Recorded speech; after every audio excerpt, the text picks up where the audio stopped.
오늘 일기 먼저 읽어드리겠습니다.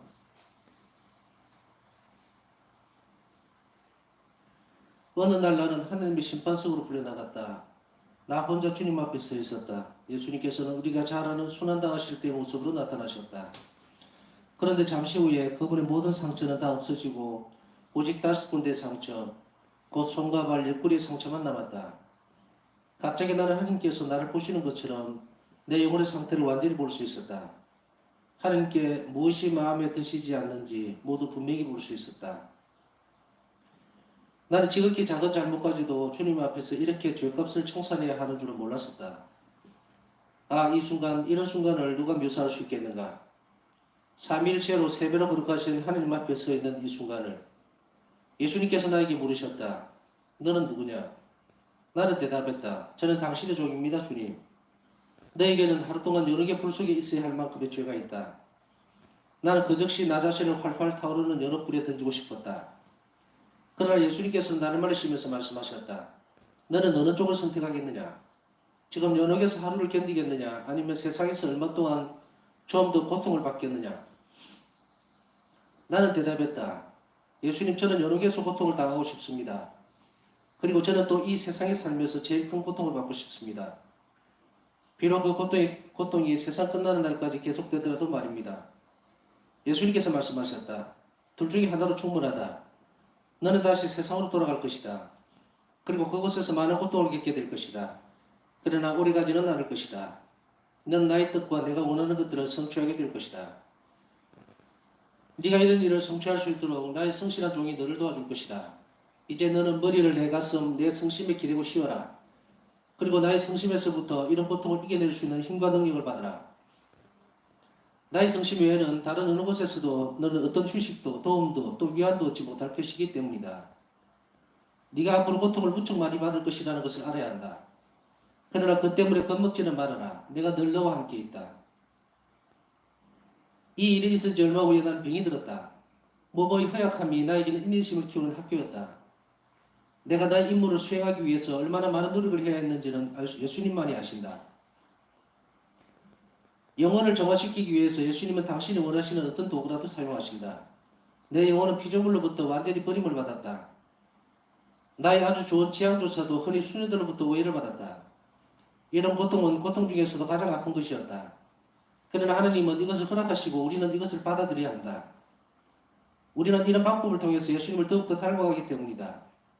그런데 내가 오랫동안 이해할 수 없었던 한 가지 있었다. 예수님은 내게 장성들에게 모든 것을 다 말하라고 명령하셨다.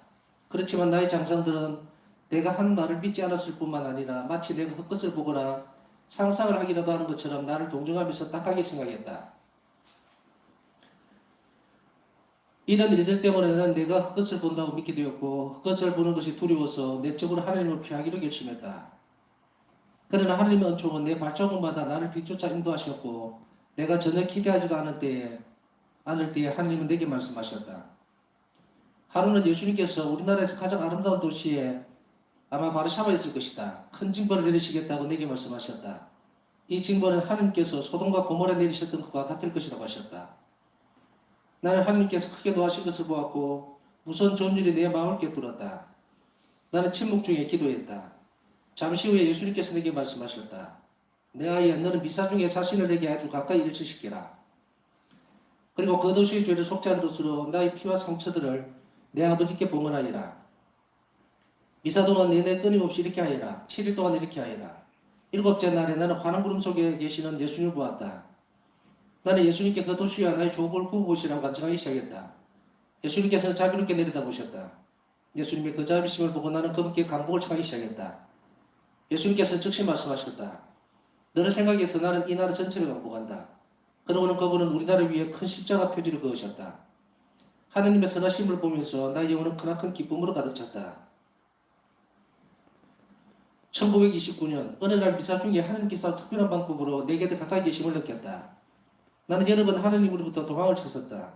사람들이 내가 보는 것은 악마의 짓이라고 여러 번 내게 말해주었고 나는 악마의 희생물이 되고 싶지 않았기 때문이었다. 그리고 이런 의혹은 상당히 오랫동안 계속되었다. 대미사 영성체를 앞두고 서운갱신을 했다. 서운갱신이 있었다. 우리가 무릎털에서 나와서 서문장을 읽기 시작했을 때 갑자기 흰옷을 입고 허리에 금띠를 두르신 예수님께서 내 옆에 나타나셔서 내게 말씀하셨다. 나는 너에게 영원한 사랑을 준다. 이 사랑 때문에 너의 순결은 더럽혀지지 않을 것이며 이 사랑은 네가 순결을 거스르는 어떤 유혹도 받지 않을 것이라는 표지가 될 것이다. 예수님께서는 당신의 금띠를 풀어서 내 허리에 묶어주셨다. 그 이후로 내 마음과 정신을 순결을 해치는 어떤 유혹도 경험한 적이 없다. 나는 나중에야 이것이 지극히 거룩하신 동정마리께서 나를 위하여 얻어주신 커다란 은총줄 중의 하나라는 것을 깨달았다. 내가 이 은총을 얻어달라고 성모님께 여러 해 동안 기도해왔기 때문이었다. 이때부터 나는 성모님께 대한 신심이 더 커지는 것을 체험했다. 성모님께서는 내적으로 어떻게 하나님을 사랑할 것인지 그리고 어떻게 모든 것 안에서 그분의 거룩한 뜻을 수행할 것인지를 내게 가르쳐 주셨다. 마리아님, 당신은 기쁨이십니다. 당신을 통해서 주님께서 이 세상에 오셨고 또 제 마음속으로 오셨기 때문입니다. 네, 오늘은 여기까지 읽도록 하겠습니다.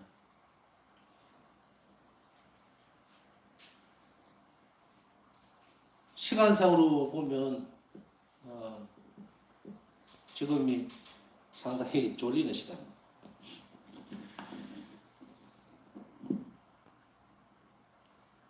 이 저녁에 성시간 할 때에 우리가 일기 통독을 이렇게 하고 있는데 저녁에 일기 이제 통독을 하다 보면 정해진 분량이 나오더라고요. 이렇게. 그래서 사실은 이제 금요일날 하는 거는 여러분들 알다시피 그 금요일날 피전 같은 형태로 이렇게 하려고 했었다는 거 기억하시죠?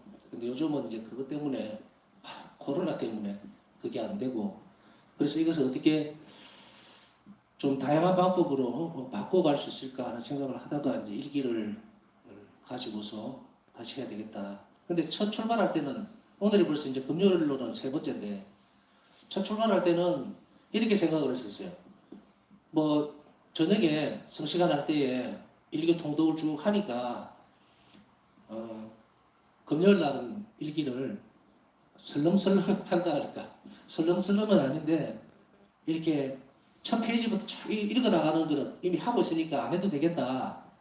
중요한 부분들 어떻게 보면 일기를 그 묵상하다 보면 어떤 대목에서 참 난감해질 때가 있냐면 왜 바오산 성녀가 당신 그 기도 마음에서 우러나는 기도로 쫙 채워졌을 때는 야 이걸 어떻게 묵상을 하고 어떻게 해석을 해주면 굉장히 난감할 때가 많아요. 특히 이제 읽을 때 페이지가 거의 보면 한 4페이지 정도 읽으면 저녁 성시간에 시간이 딱 맞는데 한 3페이지가 그렇게 돼 있으면은 이 묵상을 준비를 하다가 굉장히 난감해서 했던 적이 많아요. 그래서 어떤 때는 처음에 시작할 때는 그런 대목들에 딱 걸리게 되면 일기장을 듣고 내가 예수님 오늘은 안 할랍니다. 이게 뭐가 뭘 알아야 하든지 이걸 어떻게 해석을 하겠습니까? 하면 또 예수님께서 이렇게 뭘 하라고 가르쳐 주시는 것 같아요. 그러다 보면 오늘 이걸 하면 되겠다. 이렇게 해서 벌써 건너온 시간이 거의 한 석 달이 훌쩍 넘었죠. 거의 넉 달이 다 돼가는데 그래서 이제 그것을 경험 삼아서 앞에서 하는 것은 이렇게 일기 좀 훈련식으로 좀 아주 전체가 세분화시켜서 들어갔다면 이 대목에서 봐서는 이거는 파우스트 성경 일기 읽다가 당신의 기도다 하면은 그거는 읽지 않고 넘어가는 식으로 이제 할 거예요. 사실은 그 부분에 대해서는 뭐 디테일하게 뭐 설명할 것이 없으니까 넘어갈 거라고 하고 그냥 그렇게 해야지라고 생각을 했는데 어제 묵상을 준비하면서 가만히 이 짧은 기도를 바치고 나서 드는 생각이 뭐냐면 그렇게 해서는 안 된다라는 생각. 오히려 이 금요일 날 하는 것이 더 세분화적으로 그래서 좀 더 그 대목에 대해서 깊이 있게 들어갈 수 있도록 조밀하게 들어갈 수 있도록 쉽게 얘기하면 왜냐하면 성시간을 저녁에 하면서 일기 통독을 하면서 하다 보니까 어떤 때는 이 대목은 참 중요하다고 체크해놨던 것 중에서 어떤 때는 너무 많이 놓치고 가버리는 경우가 있어요. 어쩔 수 없이 시간 때문에. 3분의 1 정도는 놓치는 것 같아요. 계속. 그래서 그런 대목은 다시금 우리 금요일날 할 수 있도록 그렇게 하는 건가? 뭐 일단 그런 생각이 들어요. 그래서 일기를 한 번 더 크게 큰 대목으로 이렇게 나갔다 그러면 금요일 날은 시간이 걸리는 내가 아마도 이걸 하면서 야 금요일마다 이 부분을 이렇게 하면 시간이 꽤 걸리겠다 싶으니까 마음이 자꾸 쫓아가는 것 같아요. 그래서 이제는 어제는 기도하다 보니까 그런 마음을 왜 접어버려야 되겠다. 천천히 가라고 계속 말씀하시는 것 같아요. 천천히 가라, 천천히 가라. 그래서 예, 천천히 가겠습니다. 오늘 2페이지 반만 읽겠습니다. 이렇게 된 거예요. 그래서 아마도 앞으로는 이런 식으로 하게 될 건데 좀 더 시간을 두고 자꾸 마음이 급했던 거는 내가 게을러서 그렇다. 뭐 빨리 끝내야 되겠다. 이런 차원이 아니고 코로나 때문에 자꾸 가다가 못하게 하고 뭐 모이지 마라 그러고 이러니까 마음이 좀 급했던 것 같은데 그것 또한 인간적인 고민이 아니었을까 생각하고서 이제는 천천히 가려고 합니다. 그래서 천천히 가면서 정말로 필요했던 것들 또 꼭 이 부분은 우리가 확실하게 가져가야 되겠다는 부분들을 이제 짚고서 넘어갈 겁니다. 자 이제 본론으로 들어가서 오늘 제가 이야기를 할 때 보면은 첫 번째는 읽고 두 번째는 읽고 이런데 이게 카운터가 아니에요. 뭐 중요성의 순서대로 하는 게 아니라 그냥 짚어지는 순서를 이야기하는 거예요. 그러니까 첫 번째라고 해서 아주 중요하기 때문에 그걸 말하는 게 아니에요. 순서상으로 이걸 먼저 이야기해야 되겠다 싶은 그 대목만 먼저 해줍니다. 자, 첫 번째는 성모성호를 맞아서 우리 기도의 지향이 온전하게 이렇게 이루어졌으면 좋겠다. 왜냐하면 순결성의 문제예요. 이 부분에 대해서 파우스타 성녀는 어떤 결론을 내리고 있느냐면 예수님께서 당신이 검띠를 풀어서 내 허리에 묶어주셨다라고 하는데 그 검띠를 묶어주셨다는 그 부분에 있어서 파우스타 성녀는 뭐라고 말씀하고 계시냐면 성모님께 오랫동안 이 순결을 지켜달라고 기도를 하셨다. 그런데 이 순결이라는 말을 어떻게 이해를 해야 되냐면 좀 더 깊은 마음적으로 가면 이 순결성의 문제가 파우스타 성녀는 육적인 부분들을 따로 떼놓고 있어요. 다시 말하면 포함이 안 된다는 게 아니라 그것만으로 치중이 되어지는 건 아니라는 얘기예요. 그러면 오늘 우리가 이런 부분에 있어서 정덕이라고 하는 표현을 쓰기도 합니다. 근데 이 순결이라고 하는 부분들은 육적인 부분이 아니고 오늘은 그걸 떼놓고 그걸 기본으로 놔놓고 그 파우스타 성녀가 간절하게 원했던 것이 어떤 것이었을까? 그리고 그 이후로 금띠를 매주신 이후로 파우스타 성녀는 어떤 변화를 가지고 있다는가? 그 출발점을 이렇게 잡고 있어요. 그 이후로 내 마음과 정신은 순결을 내지는 어떤 유혹도 경험한 적이 없다. 마음과 정신의 순결에 대해서 이야기하는 거예요. 그래서 이거는 성모님께서 허락해 주셨던 부분이기 때문에 이거는 뭡니까? 은총을 받아들여야 되는 거예요. 순결의 특성은 바로 성모님께서 보여주셔야 되는 거예요. 마음과 정신에 대한 부분들. 그렇기 때문에 이 부분에 대해서 파우스타 성녀는 뭐라고 얘기하냐면 사실은 나중에 이르러서야 지극히 거룩하신 동정마리아께서 나를 위해서 얻어주신 커다란 은총들 중에 하나라는 것을 깨달았다. 그렇기 때문에 이 성모성물에 특별히 우리가 이 순결에 대한 부분들을 그 은총을 얻어주시라고 간절히 기도해야 돼요. 아마도 이 올해 우리가 이 대목을 읽으면서 그렇게 기도한다면 얻어주실 거다라는 거예요.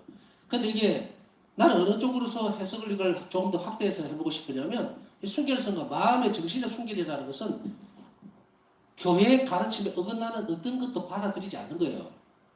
지금 보면 교회가 너무도 많은 걱정들 하는 거 있죠. 신천지며 무슨 뭐 온갖 이단들이며 이거 뭐야. 마음과 정신의 순결을 훼손시키는 거예요. 그렇게 함으로 인해서 하나님께서 완전히 하나님께를 떨어뜨려 놓는 거예요. 우리가 전에도 내가 잠깐 그 이야기를 하면서 강조를 했지만 우리가 점을 친다든지 아니면 무슨 철학과를 간다든지 이거는 어떤 부분이냐. 순결을 완전히 거스리는 죄입니다. 순결하지 못한 영혼은 하나님 상대를 안 합니다. 기도를 들어주실 수 없어요. 그래서 파우스타 성령에게 있어서 예수님은 자주 그 말씀하고 계시는 부분 중에 뭐냐면 너는 순결한 영혼이다라는 말을 왜 쓰시는가? 이 마음과 정신의 순결성의 문제예요. 그건 오로지 교회를 사랑하고 교회가 가르치는 것만 따라가고 그 규범만에서 벗어나지 않으려고 하는 거예요. 그리고 순명의 정신으로 교회의 모든 일들을 잘 추진하고 그것을 받아들이고 가는 것 이거예요. 그렇기 때문에 우리에게 있어서는 어떤 것도 그런 것이 있어서는 안 돼요. 신자들의 삶을 보면은 어떤 때는 보면은 자기도 모르게 TV 같은 거라든지 방송 같은 거 이런 걸 보면서 구다른 걸 본다든지 또 무슨 뭐 사주팔자 뭐 타로 전보고 하는 거 그거 재밌다고 들여다보죠. 굉장히 순결을 해치는 거예요. 자기는 재미로 보고 있는지 몰라도 어둠은 절대로 이 순간을 놓치지 않습니다. 아예 완전하게 절단을 해야 돼요. 완전히. 음악도 마찬가지예요. 음악도 우리 순결을 해칩니다. 그런데 사람들이 자꾸 순결이라는 이 가스피다스라는 이 말을 쓸 때마다, 정덕이라는 말을 쓸 때마다 사람들 자육적인 부분만 떼놓고 이야기를 하는 거예요. 절대로 그렇지 않다. 이것뿐 아니고 그 부분을 이야기하는 게 질서입니다. 질서. 그렇기 때문에 우리 시선이 어떤 형태로든지 되어지면 안 되고 우리 영혼 안에서 혹은 우리 마음 안에서 아이고 오늘의 운세가 요 어떻네 한번 볼까? 쉽게 넘어갈 수 있는 거죠. 어둠이 우리 안에서 작업을 할 때는요 절대로 표시가라는 큰 걸 던지지 않습니다. 아주 작은 계단 이것점이야 라고 하는 것들 예? 우리가 신문이나 잡지나 특히 지금 그 코로나 때문에 너무 많이 오픈되어 있는 거예요. 신앙의 권유에 교리에 위배되어지는 것들은 시선을 둬서도 안 되고 귀를 열어놔서도 안 돼요. 절대 오간으로 파고들어가 버립니다. 오간으로. 그게 가장 쉽게 우리를 무너뜨릴 수 있는 거예요. 그렇기 때문에 바우사성녀는 그래서 이제 9일 기도를 계속 하라고 그랬죠. 바우사성녀 9일 기도 왜 하라는가? 그 기도 안에 뭐 어떤 내용들이 있어요? 거룩하게 해달라는 기도가 계속 들어가 있어요. 내 눈과 입, 코, 귀 모든 것들 이 오간을 통해서 들어오는 모든 것들을 거룩하게 해달라. 이 왜 기도를 그렇게 어렵게 바치겠어요? 우리에게 이 기도가 꼭 필요하기 때문에요. 그렇지 않으면, 안 하면은 우리는 거기에 혹해서 TV 드라마에서 뭐 연예인들 뭣도 모르고 나와가지고 뭐 타로 점을 보면서 뭐 운세를 어쩌고 저쩌고 하는 그 재미도 힘든데 보죠? 절대 보지 말아야 한다. 절대 보지 말아야 한다. 그게 장난으로 보고 있는 건지 모르지만 그렇게 하는 사이에 우리 영혼이 그걸 흡수해버립니다. 흡수해버리게 되면 그 다음에 어떤 부분들이 생기는지 알겠죠? 이 부분에 영혼의 순결성 부분을 하나님으로부터 은총을 청하지 않는 사람들이 너무도 교회 안에 많기 때문에 이중적인 삶을 살아가는 거예요. 면담을 하거나 이렇게 듣다 보면 너무 기가 막힌 일들이 많습니다. 소위 천주교 신자라고 하는 시어머니가 따라 저거 며느리 임신하게 해달라고 부적 써갖고 베개 밑에 넣어놨다는 둥 이런 짓을 하고도 전혀 부끄러운 줄을 모르는 거예요. 전혀 부끄러운 줄을 모르는 거예요. 또 장사하는 집도 마찬가지예요. 불안하겠죠. 그러나 거기 가서 놀랄 것은 도대체 이게 천주교 신자 집이라는데 부적을 더 붙여놨어. 그러나 달마도를 더 걸어놨네. 기가 막히는 일들이죠. 그래서 이런 부분을 더 얘기를 세세하게 할 수는 없고 하여간 대충 큰 틀은 이야기를 했어요. 그래서 우리가 항상 이 기도를 해야 합니다. 항상 순결을 지키다. 왜? 순결한 영혼의 기도는 어마어마한 힘을 가집니다. 하나님 앞에. 그래서 자꾸 동정녀라는 말을 쓰고 성경 안에 보면 순결한 처녀라는 말을 쓰고 막 이러죠. 그거 왜 쓰는가? 하나님의 영혼은 너무 순결하기 때문에 이 하나님과 결합하기 위해서는 이 부분이 절대적입니다. 그래서 우리가 한번 되짚어 봐야 될 것. 내가 기도가 잘 안 되고 내가 힘이 들고 내 지향이 어려울 때는 여러 가지 이유가 있겠지만 그러나 내가 하나님 앞에 청을 할 때 기도를 드릴 때 강력한 무기는 무엇일까? 물론 자비의 정신이죠. 그러나 그것보다 앞서서 우리가 갖춰야 되는 순결의 정신이 되어지면 영혼이 순결하면 하나님 앞에 강력한 힘을 지닙니다. 강력한 힘을 지닙니다. 이거 꼭 명심해야 됩니다. 그래서 우리가 쉽게 소홀히 넘어갈 수 있는 이런 부분들을 오늘 또 이 순결의 부분은 동정녀 마리아이신 성모님께서 우리에게 주신 은총이거든요. 그러니 이 성모 성을 5월 얼마나 좋은 기회입니까? 우리가 이런 순결의 덕에 대해서 하나님께 꼭 기도하고 성모님께 청하는 그런 5월달이 되었으면 좋겠다는 것이 첫 번째 우리가 살펴봐야 할 대목입니다. 그래서 이 부분에 있어서 훼손되지 않도록. 그래서 우리가 어떤 부분에 있어서 어쩌다가 이런 이단이라든지 뭐 잘못된 목사들의 설교라든지 이런 걸 들었다 하면 귀만 씻을 것이 아니라 영혼을 씻어야 돼요. 그래서 적시로 구의 성사를 봐야 합니다. 그래서 이 부분을 하나님께 잘 드러낼 때에 그 영혼은 하나님 보시기 어때요? 예민하죠? 예민해. 하나님 말씀 잘 듣고 잘 따라오려고 하고 애를 쓰는 영혼들을 사랑하시지 않을 이유가 없어요. 더 많은 것을 주시게 되죠. 그 다음에 이제 두 번째는 이 부분 참 대하기가 힘이 듭니다. 내적으로는.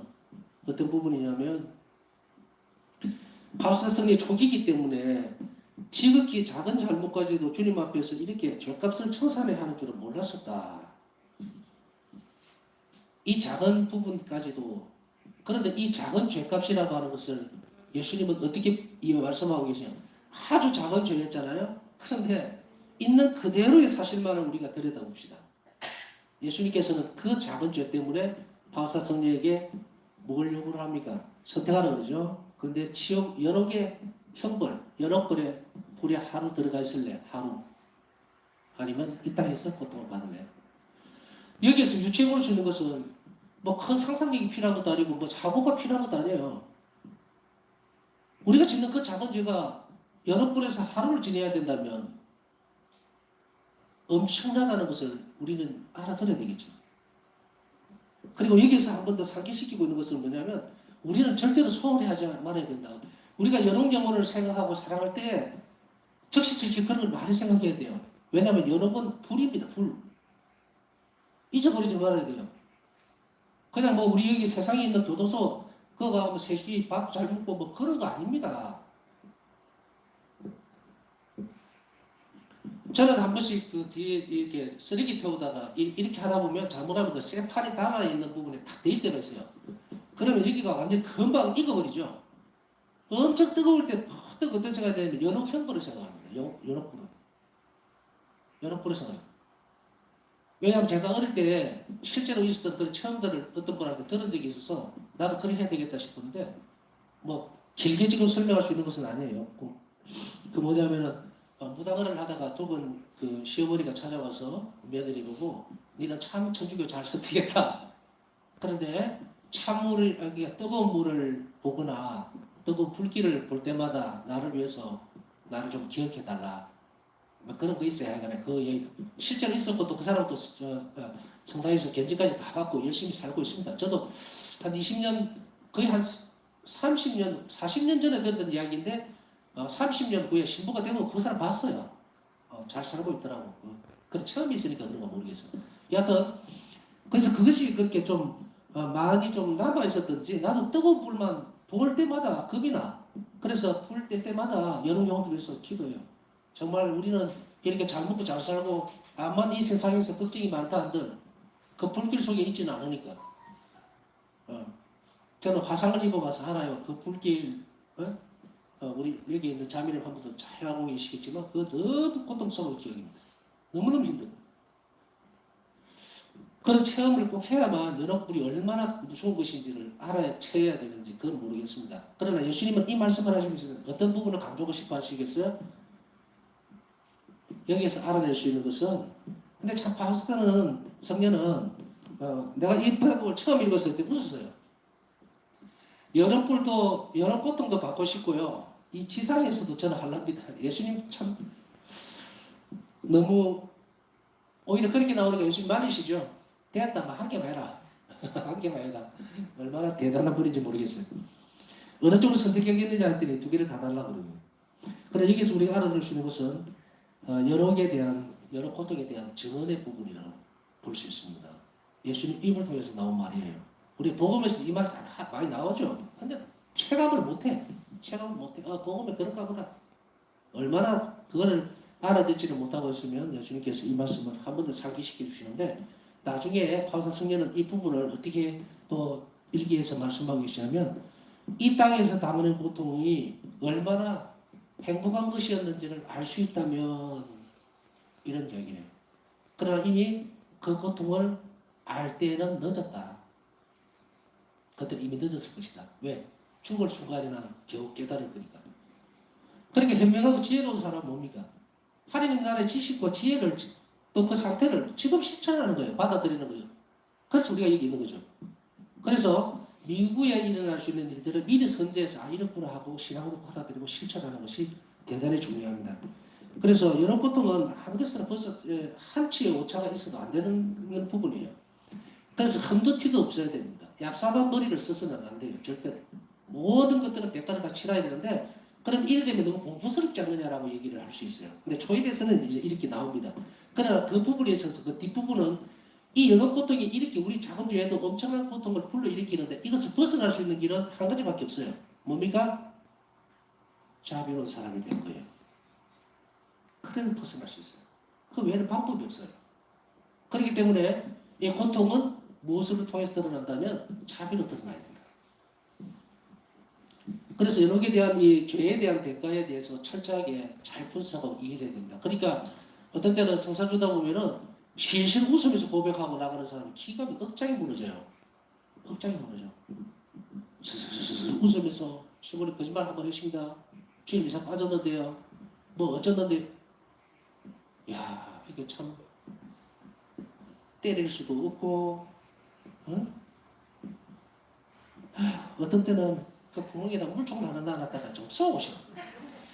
이게 뭐 어디치가 감각도 없고, 정말 안에서 나는 신부님 저도 사저도 살지만 신부님도 정말 고통스럽다. 정말 그걸 참아내야 돼. 참아내야 돼. 정말 입에서 막 인간적으로 이게 그걸 누르면서도 얼마나 많은 신부님들이 십자가를 지고 있는지 몰라요. 죄를 넘으세요.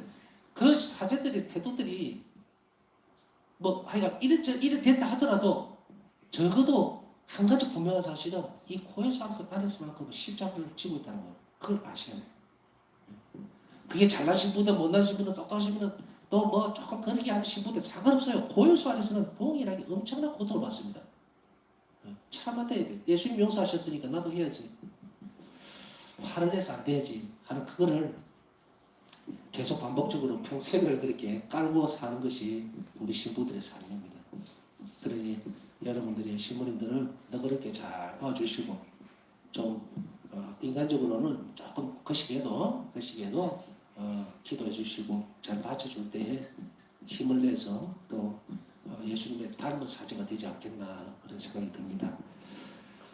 그 다음에 세 번째로는 어떤 때는 우리가 병이 들었다는데 바울사 성경은 이때 이제 병이 들은 거예요. 이제 개력의 시작입니다. 일기 초반이기 때문에 바울사 성령의 삶에 있어서 당신 자신이 아주 뭐 건강하고 무슨 뭐 20kg 쌀을 들 정도로 건강한 분이었는지 그걸 잘 모르겠어요. 그러나 아마도 병약한 분은 아니었을 것인데 이제 병을이라고 하는 것으로 출발이 시작되어집니다. 그래서 이 일이 있은 후에 얼마 지나지 않아서 하는 이 부분이 이 일이 어떤 일입니까? 죄와 고통에 대한 이 연옥의 형벌에 대해서 알려주시고 난 그 다음이에요. 그러니까 무슨 말인지 이해가시죠? 고통이라는 것에 대해서 이미 선지에서 말씀을 해주시고 난 뒤에 병이 들기 시작합니다. 그래서 이 일에 있은 얼마 후에 병이 들었고 그러나 여기서 우리가 한번 잘 생각해야 되는 것은 많은 부분들이 건강 문제에 대해서 굉장히 고민을 많이 하는데 그 부분을 오늘 명확하게 이렇게 얘기를 합니다. 몸의 허약함이 나에게는 인내심을 키우는 학교였다. 그러니까 고통이라고 하는 것이 또 몸의 허약함이 고통이죠. 몸이 허약하다는 것은 이제 병이 들었다는 이야기거든요. 병 중에 있을 때에 그 허약함이 오히려 인내심을 키우는 학교가 되었다. 잘 뒤집어서 우리가 받아들여야 됩니다. 불편하다, 싫다, 밀어내버리는 우리는 소위 얘기하면 제가 표현할 때는 항상 이래요. 공로를 쌓을 기회를 도대체 어디서 찾겠는가? 어디서 찾겠는가? 그걸 다 치워버리면 나는 무엇으로서 내 공로를 쌓을 것이며 하나님 사랑에 대해서 드러낼 것이다. 때로는 우리가 어떤 한 고통을 겪게 될 때 너무 힘이 드니까 예수님 이거 좀 치우고 다른 거 주세요라고 할 수도 있어요. 그런 마음이 일어날 때도 있습니다. 그럴 때는 이 대목을 꼭 기억하세요. 연옥에 사람 있을래? 아니면 이 땅에서 고통을 받을래? 피할 길은 없어요. 피할 길은. 그렇다면 우리는 바울사 성령에게서 무엇을 배워야 합니까? 인내를 배워야죠. 그러면 우리가 바울사 성령 위에는 모셔져 있지만 여기에서 힘이 들 때는 뭐 합니까? 병고가 있을 때는 병을 나서 주십시오라는 것도 하나님 뜻이겠지만 그런 기도를 드려도 좋겠지만 이 병고를 통해서 하나님께서 나에게 주시고자 하는 것이 무엇인지 그 은총을 잘 알아들을 수 있고 또 인내에 덕을 주신다면 우리는 그것을 기쁨으로 바꾸어 나갈 수 있다는 거예요. 그것을 알게 되면 그 일이 기쁨으로 바뀌면 내가 할 수가 있어요.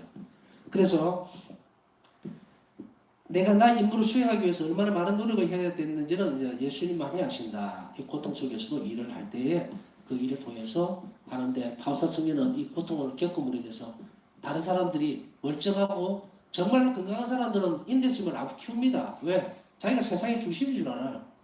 아픈 데도 없지 건강하지 이러니까 기도도 안 해요. 왜? 놀러가기 바쁘니까. 그런데 병약하다는 것은 단점이 아니고 바로 인내심을 키우는 학교가 될 수 있어요. 그것을 감사하게 생각하고 받아들이기 시작하면 은총도 같이 따라옵니다.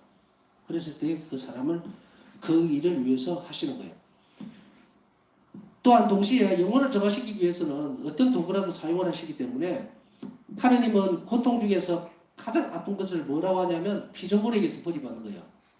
끝으로 잠깐 더 짚고 넘어가는 것은 오늘 길게 못하겠네요. 예수님을 닮게 되는 겁니다.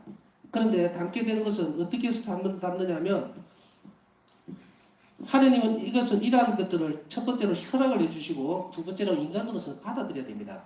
이런 방법을 통해서 예수님을 더욱더 닮아가기 때문입니다. 예수님 닮고 싶죠? 어떻게 닮아야 합니까? 그것은 피조물로부터 버림을 받았지만 그런 고통들, 또 고통이 얘기 또 나옵니다. 육적인 고통을 앞에서 얘기했다면 두 번째는 영적인 고통이에요.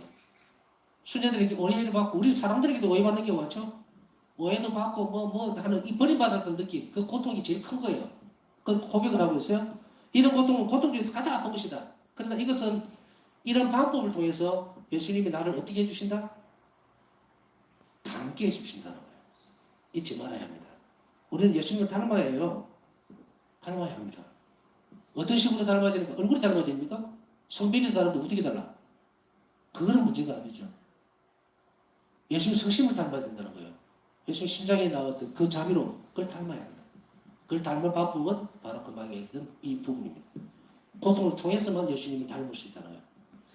그것을 은총으로 성화시키고 받아들이는 과정이 결코 쉽지 않다 하더라도 예수님 그것을 주실 준비가 되어 있다.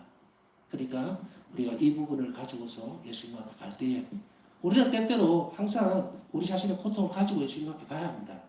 그랬을 때 예수님은 나를 보고 니도 아프나 나도 아프다. 우리 닮았네. 그 말씀하시는 거예요.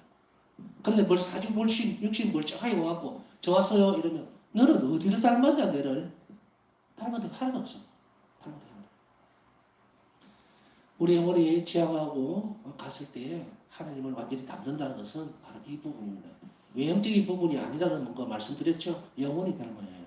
그래서 하나님께 다가오고 이웃에게 자비로운 태도는 예수님을 가장 빠르게 닮는 길이라는 것을 한 번 더 생각하면서 남은 시간 잠시 묵상하고 필요하면 쭉 정하도록 하겠습니다.